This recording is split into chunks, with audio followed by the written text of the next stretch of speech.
Special Operations Training Detachment, SOT-D West, Burrow Team. Coming at you from NTC, Off the Radar.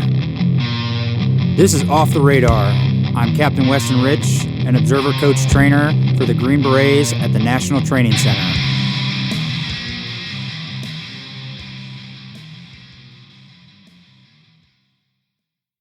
The Combat Training Centers, or CTCs, are primarily focused on training brigades and integrating special operations forces at the company and detachment level, with specific rotations focused on the division level or group level. The Mission Command Training Program is the Army's answer for training echelons above the brigade, such as divisions and special operations groups. The Mission Command Training Program, or MCTP, executes multiple warfighter exercises every year. These are computer exercises focused on mission command and integration of special operations forces and the Joint Force.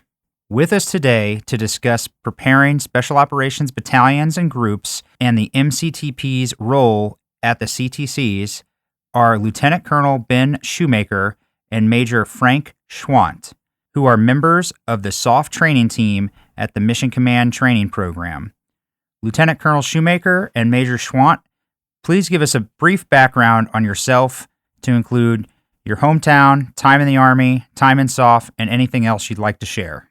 All right, Lieutenant Colonel Ben Shoemaker. So I grew up in South Dakota, grew up on a small farm in South Dakota, and really jumped into the Army to go see the world, which SOF has definitely given me that opportunity. So I came in the Army, commissioned through JRTC. Initially, I was a chemical officer, not by choice.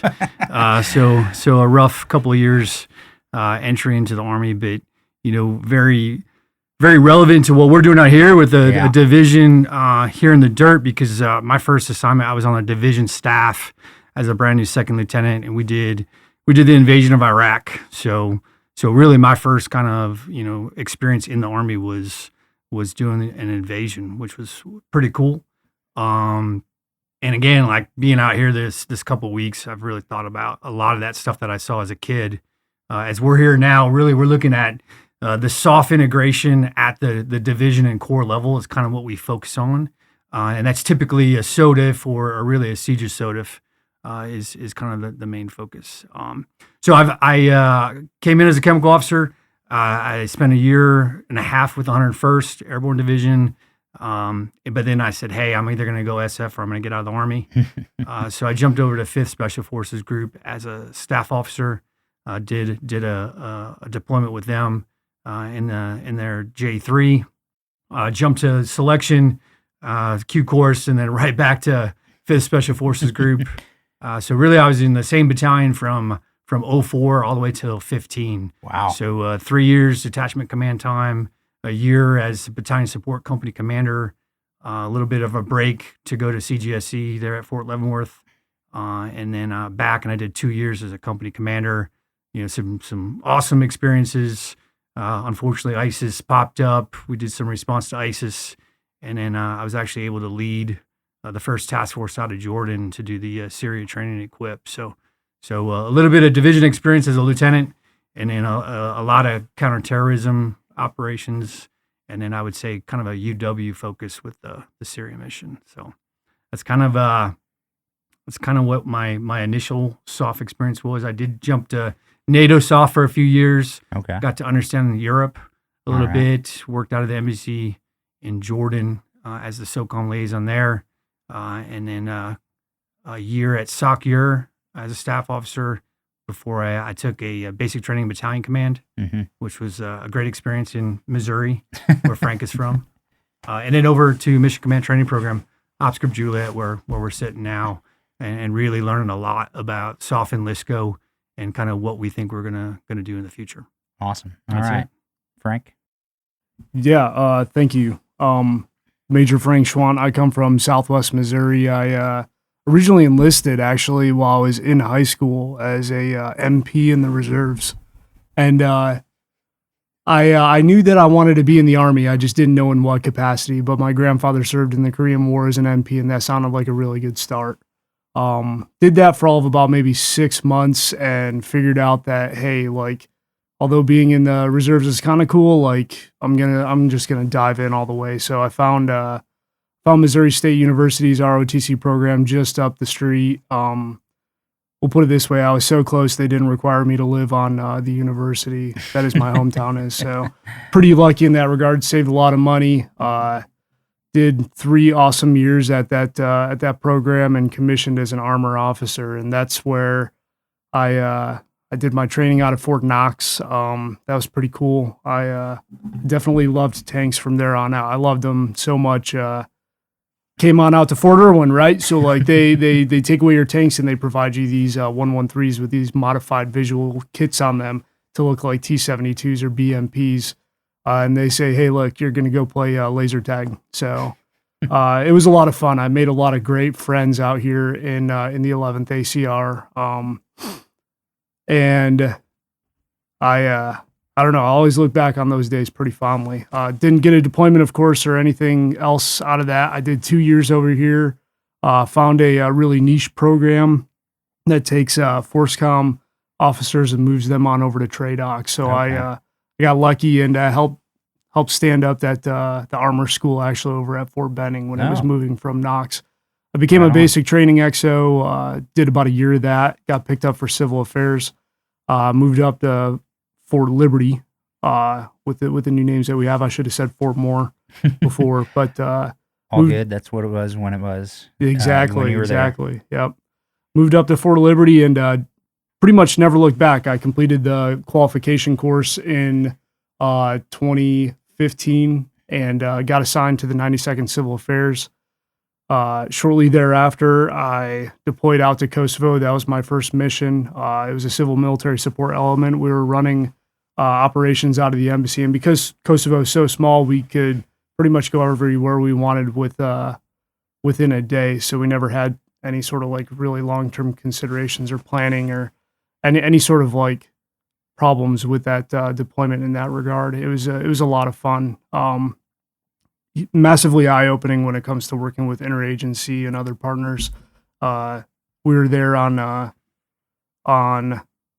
the authorities were tracking foreign fighter flow pretty much from that ISIS problem set that Colonel Shoemaker just mentioned up into Greater Europe, the Schengen zone, and that was a known avenue. Coming up in through Albania, over into Kosovo, and then over to Serbia, and making your way further into Eastern Europe from there. That was a fantastic deployment. Came back, did some AS3 time in the 92nd, HHC command in the 92nd. Then I got deployed as a CMOC chief in the 92nd. Went to places like Poland and Georgia, mainly just developing out relationships with our partners for future training events. Came back, did ILE at Fort Leavenworth with CGSC. And then turned around and went to the 83rd Civil Affairs. And this is actually, I think, where I'm quite divergent from the normal SOF MOS in that I have like legit conventional forces time recently with the 82nd, as well as being under 18th Airborne Corps in the 83rd. Pretty fantastic experience. So back in the earliest part of 22, there was the Olympics. And then shortly after the Olympics, the Russian army invaded Ukraine. I was part of the immediate response force that got shot out in the days prior to that invasion. So we were sitting in southeast Poland, the entirety of 82nd Division headquarters, plus, well, I forget which brigade got pulled out there with us, but there was one of their brigades was out there as well. And myself, who just graduated ILE and thought that I knew what civil affairs was, boy, howdy, was I wrong. I got pulled up to be their assistant chief of staff G9, and I got to see real and truly what you would equate to like a USIC KPOC mission set. So, reservist civil affairs that is dealing primarily with humanitarian assistance, disaster response. You know, and when you think of a CMOC, that Civil Military Operations Center, having NGOs, UN, if you're at echelon to support such things, all of your interagency, your host nation counterparts, we built that out there in South Poland. It was really cool. I'm not going to claim all of the effort on that. It was honchoed a lot by Brigadier General Techmeyer at the time. He was awesome at driving that staff to support the CMOC. It was called the Community of Interest out there, but doctrinally it would have been a CMOC. He was excellent at bringing in all of our partners and ensuring that not only were they informed, but we were doing what we could to deconflict any sort of ongoing military operations, be it U.S. or coalition force, as well as Russian, as we understood it on the battlefield. What an educational experience. I came back from that deployment, took command of Charlie 83rd, and then unfortunately, shortly thereafter, we got the notification that we'd be deactivating the battalion. Spent about a year in command, turned around, got pulled up to be the S3 of the battalion. We were still operational. We still had that IRF mission set, but we were actively deactivating the battalion at the same time. So it was pretty complex. And actually, shortly after that deactivation, I got lucky enough to get pulled up by the Mission Command Training Program. I've been here since July and got about 4 rotations underneath me with this program so far. So awesome. Well, quite a lot of operational experience between the two of you. Before we jump in and ask questions about the Mission Command Training Program, just want to key on one thing you said, Colonel Shoemaker, about in 04 going with 5th Group into Iraq. How does like that entry into Iraq compare to what you're observing here at the National Training Center, like the scenario wise of it? Well, it's and it's interesting because we got a lot of graybeards out here as contractors. Some of those guys were, they're kind of our idols, as guys that we watched growing up, and so they went from that kind of pre 9/11 special forces right into the mix. Right, they had to figure that stuff out. So I think having come from a division deployment and doing that invasion kind of looks a lot like what we're seeing out here at NTC with this division. And I know it's not MDO and all the things that make the near peer what it is, but to go from that, which there was a lot of flexibility even in the conventional side then of what were we supposed to do for that invasion. But I think as those guys at 5th Group still in 04, 05 when I got there, they were still trying to figure this out, right? Yeah. Like they were still doing unilateral DA ops. Okay. Not mandated to be with partners quite yet. And so they were really trying to figure out, what does SOF do? And it was interesting. There was a lot of risk acceptance that, really quickly, I would say going into 06, 07, a lot of that risk kind of was taken away from that tactical level. And that's when we kind of got into long con ops and things like that, we've really had until today. And so I think what I got to see is junior leaders that were able to accept a lot of risk and do some really interesting things. But I would say pretty, not really tied to an operational plan. I don't say that as like a hit on those folks, because they were just trying to figure stuff out. They were trying to take the deck of cards, right? The bad guys from Saddam's regime off the table. Yeah.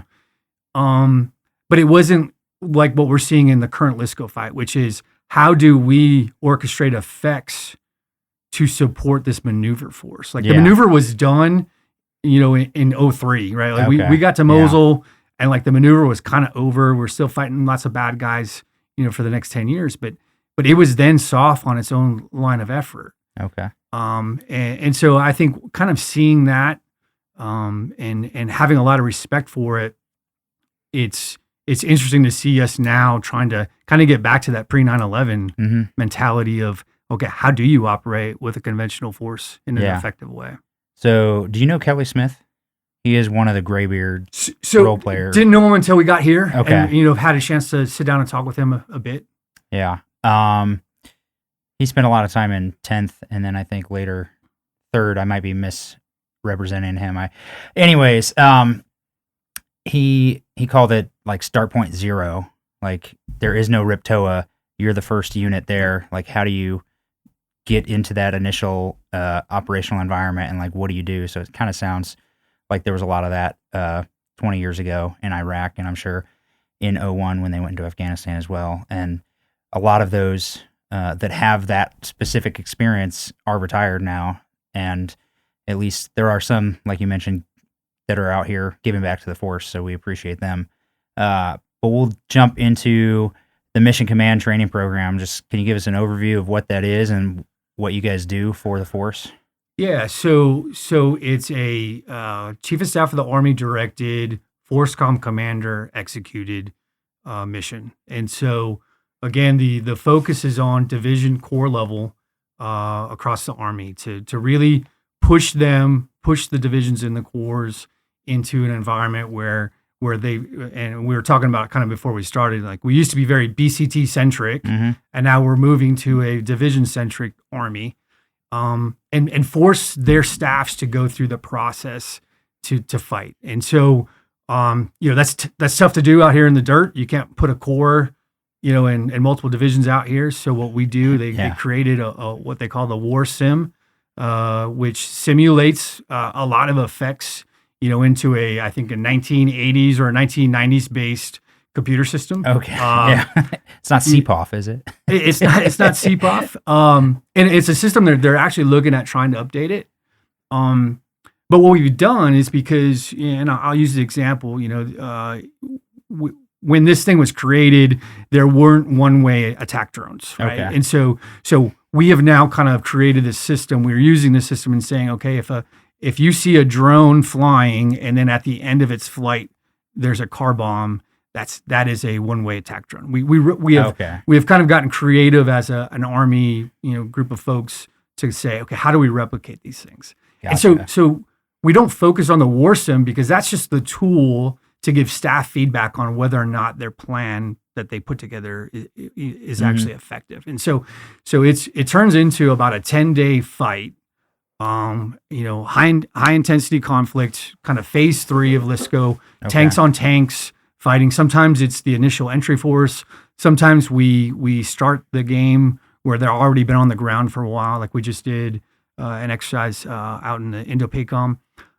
But again, it's the intent is to get folks out of their offices so that the divisions and the core staff go somewhere, whether it's on their home station or in the case for us, we were in Japan, to go away and really just focus on how do you plan for war, and then during execution with all of the contingencies and all the changes that the enemy brings, how do you adjust to that? And so we do that with the corps and divisions, and then what USASOC tries to do is with each corps rotation, which is now 2 times a year, the goal is to have an 06 SOF headquarters show up and be a siege SOTF in order to really demonstrate the SOF effects that we think we're going to execute. And so we have 2 scenarios that we really focus on. One's Indo-PACOM, and then one is in Europe.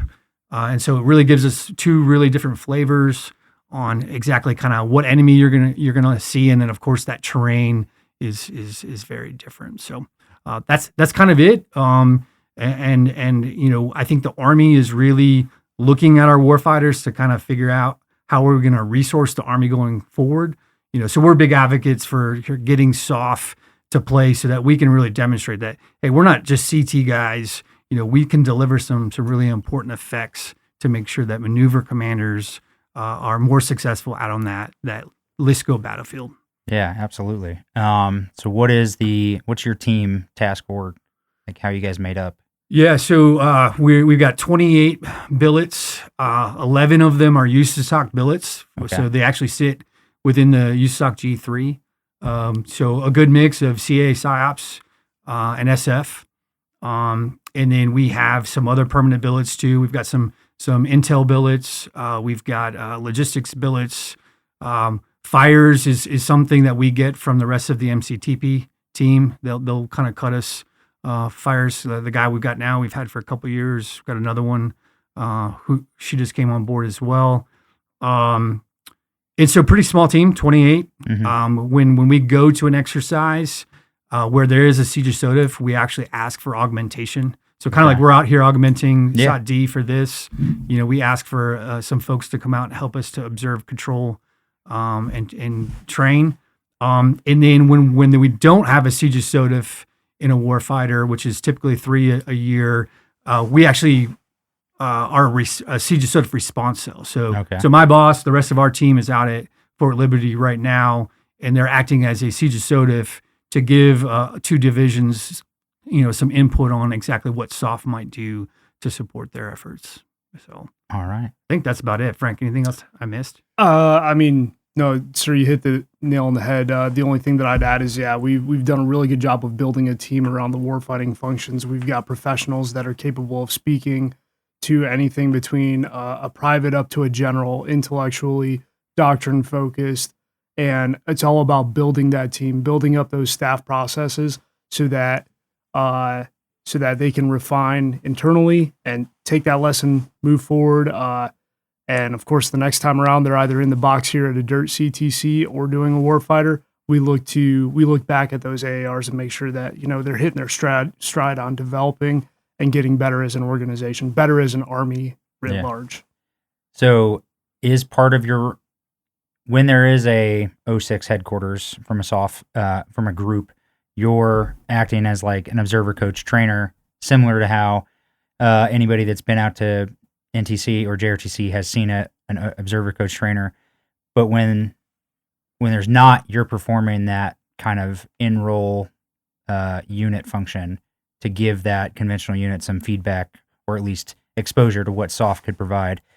Prior to the warfighter, are you involved in creating the scenario, doing the design and the planning of that? Yep, absolutely. So that's actually unique. So there's 4 ops groups at MCTP, and ours is the other 3 are conventional ops groups. We're the SOF ops group, and we're actually the only one that has a cell, and Frank's a part of the cell that actually does. 300 days out is where we kind of start the ELK cycle for building the exercise, and so we have to.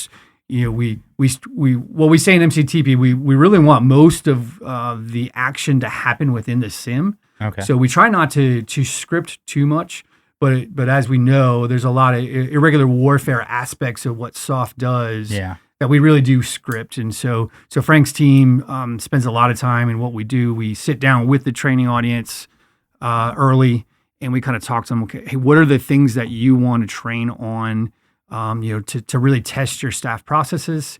And so we kind of script that out ahead of time.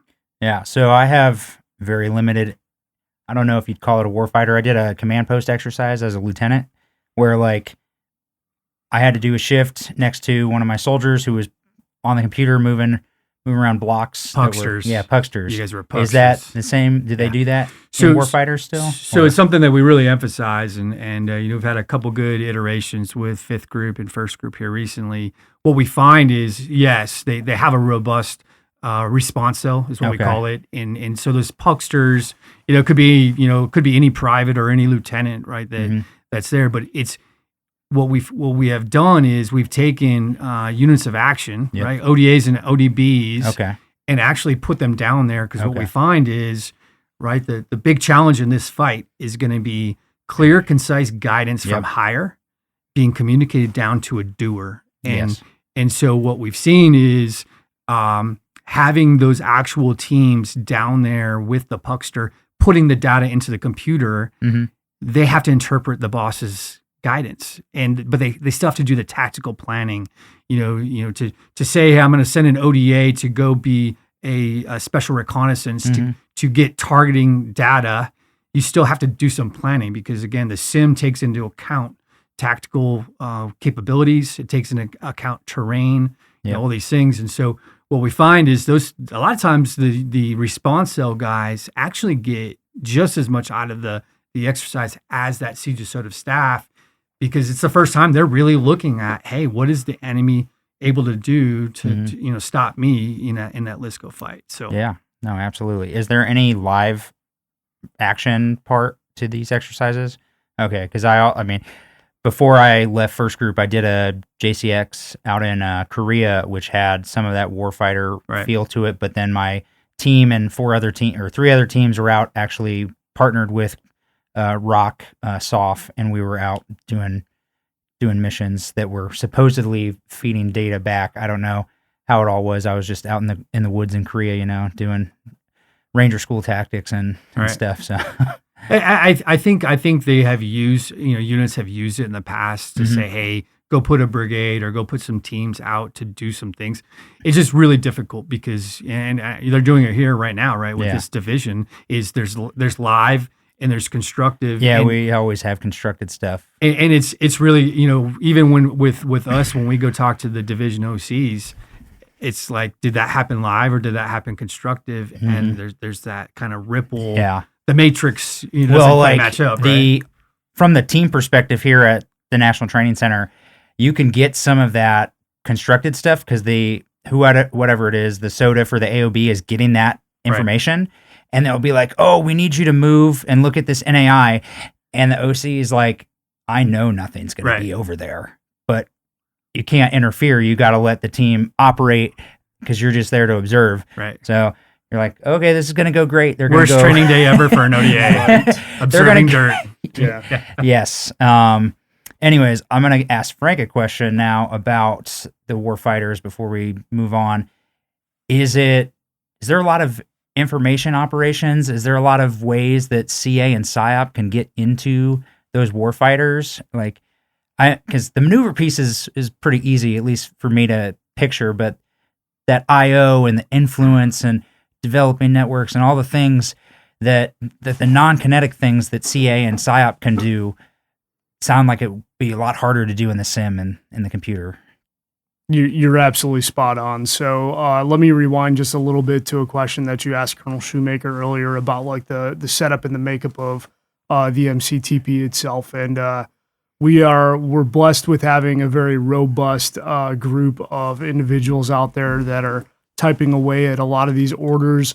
We've got replicated unified action partners doing anything between like your standard FEMA or Department of State or host nation government personnel otherwise. And that really helps enrich the training environment for our training audiences.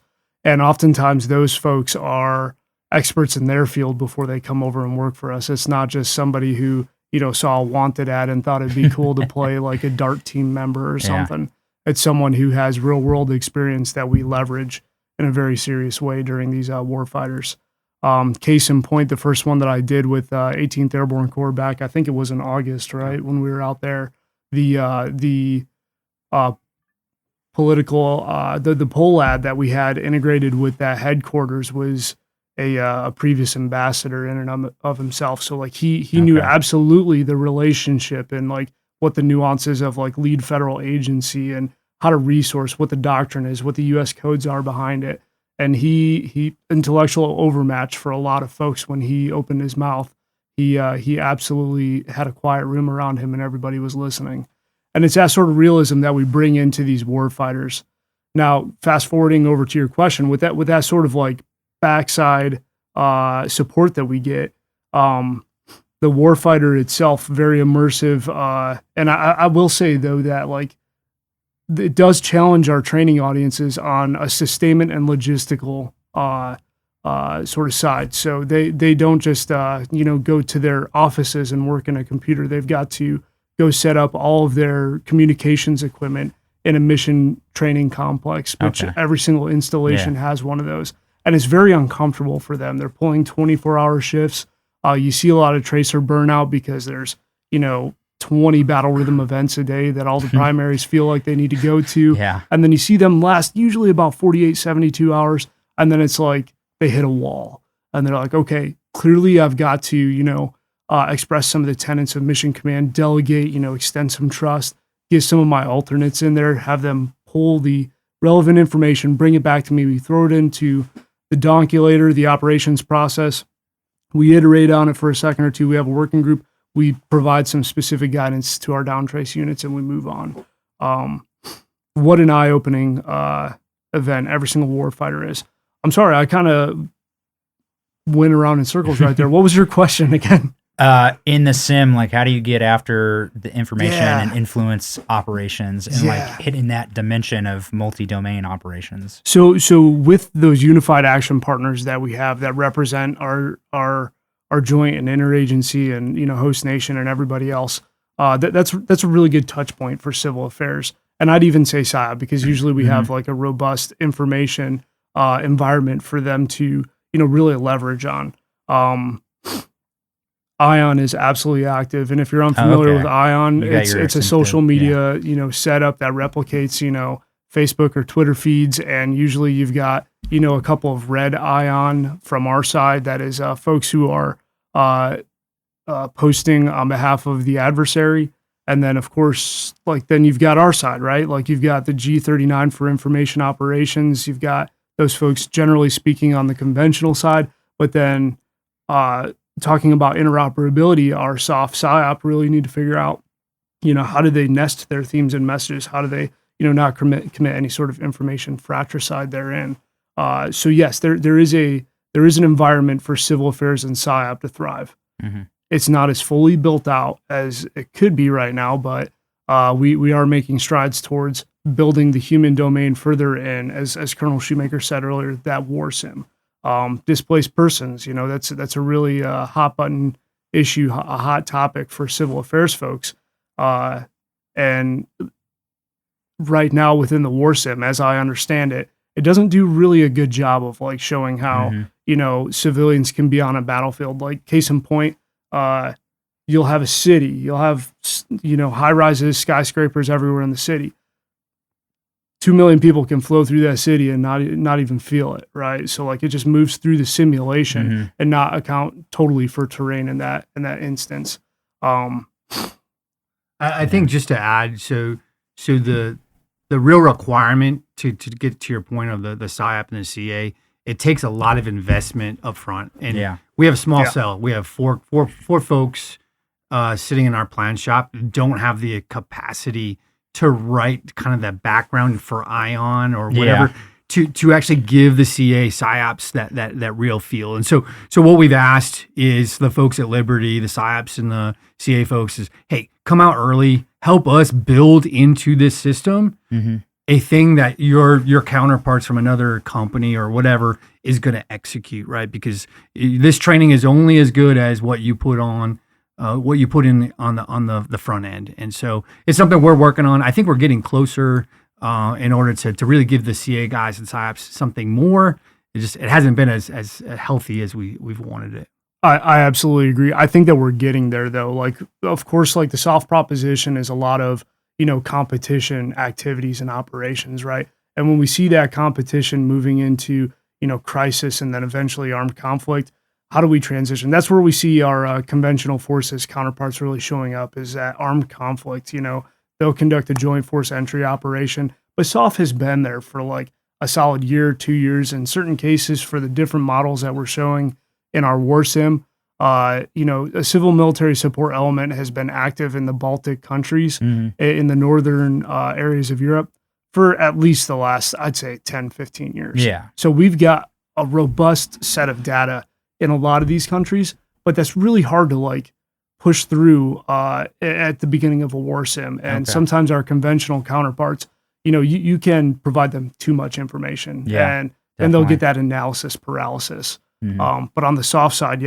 we absolutely do owe that to our training audiences and getting them, hey, here's what you've been doing for the last 10 years, right? I'm issuing this to you as part of the training program, but you've got to pick it up and carry the football now. And it gets really strange too when you've got out of COCOM matches. So when you pull 7th group up to, the Baltic scenario, right?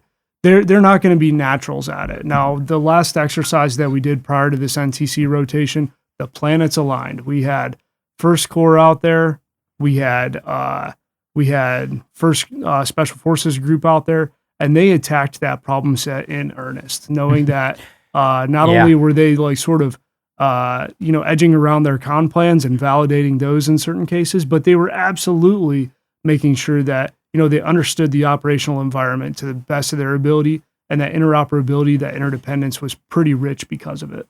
All right. So perfect lead into my next question. So when you have a Special Operations Task Force, a battalion level, or a 06 Combined Joint Special Operations Task Force headquarters that you're observing and coaching, how do you approach that SOF CFI3, that integration, interoperability, interdependence? Yeah, it's probably something we should have described earlier. So even now, as there's no soft training on it for the warfighter that's currently going on, but what we do is we send a team to actually replicate the integration at division that would occur. And so what we do is we don't mandate anything to the training audience, but we have been recommending that a pretty robust integration effort to the division and corps level. We're strong believers that we have to be integrated at the division and above level in warfighting in LISCO in order for us to rapidly deliver soft effects. Soft effects, a lot of it's going to be targeting focused, and shortening that kill chain is all about having the right people at the right place. And so we spend a lot of time focused on that, and it's a real challenge as these units are kind of experimenting with, okay, can I co-locate a headquarters and have them kind of dual purpose, both do the integration with the conventional force and be a command and control node? And we're seeing some real struggles with that. I would bet.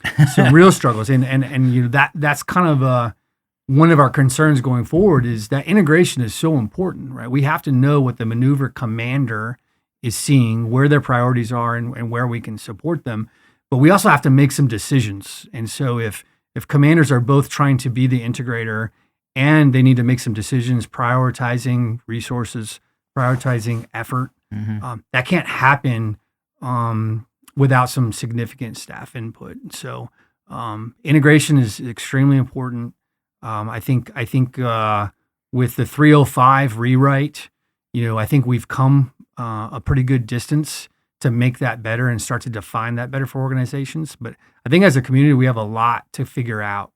This isn't CT on our own. Yeah, we've got to make sure that our lines of effort are nested well with the joint maneuver, and that takes some quality people, and it's going to hurt that organization to give up those quality people to make sure that conventional force commander knows what we're doing. Is there like a standard recommended package of what that integration piece looks like, liaison element? Yep.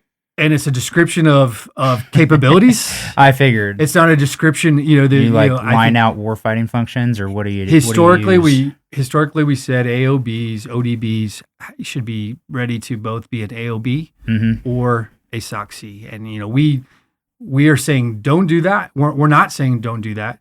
What we're saying is match people with the right capabilities. So you probably need to you absolutely have to have someone who can represent the commander. So who does he trust?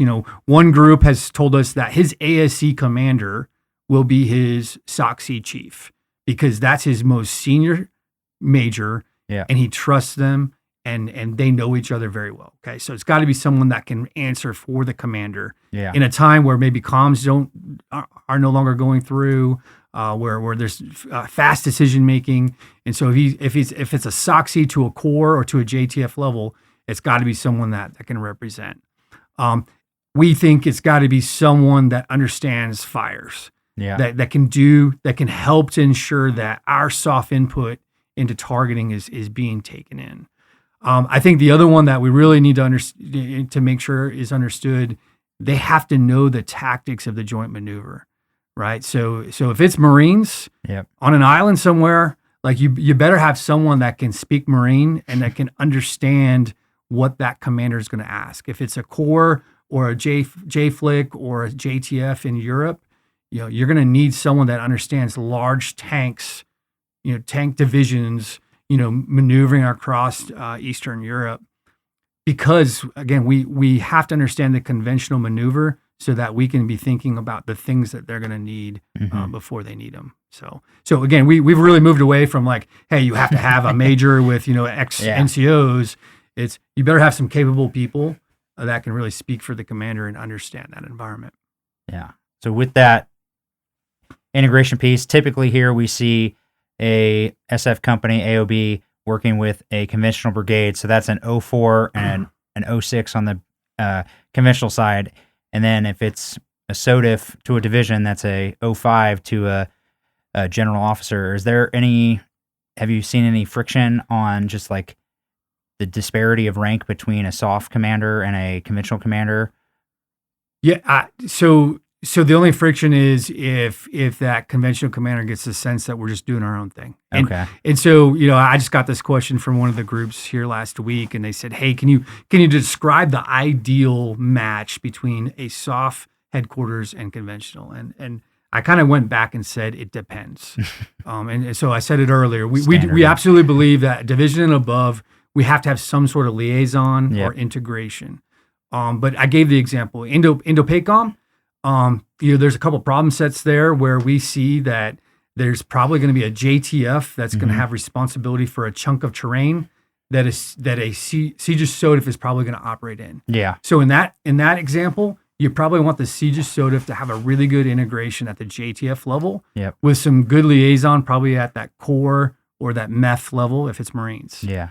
You jump to Europe, you're talking about a CFLIC probably really kind of running the game for some of the areas that we're concerned about. And so CFLIC probably going to have multiple cores sitting underneath it.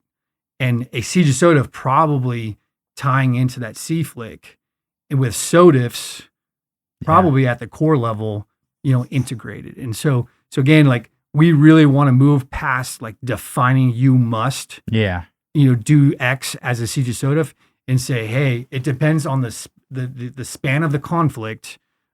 Because I think our headquarters at Fort Liberty has rightly said, hey, we're not gonna quickly maneuver a 2-star headquarters into a conflict, right? Because the JMD build takes time, right? It takes foresight, it takes access. But our SF groups are postured to respond to crisis really fast, and so we want to make sure that our Siegis SOTIFs, our 06 headquarters, know that they're gonna have to run that show, probably with the TSOC, for quite some time before some other 2-star is going to come in and kind of help them out. Okay. Thank you for listening to this episode of Off the Radar, which covered the Mission Command Training Program and the importance of warfighter exercises. In the next episode, Lieutenant Colonel Shoemaker and Major Schwant will share observations they have from the combat training centers. Thank you for listening to Off the Radar, where RSOF prepares for conflict. Like, subscribe, and share on your listening platform.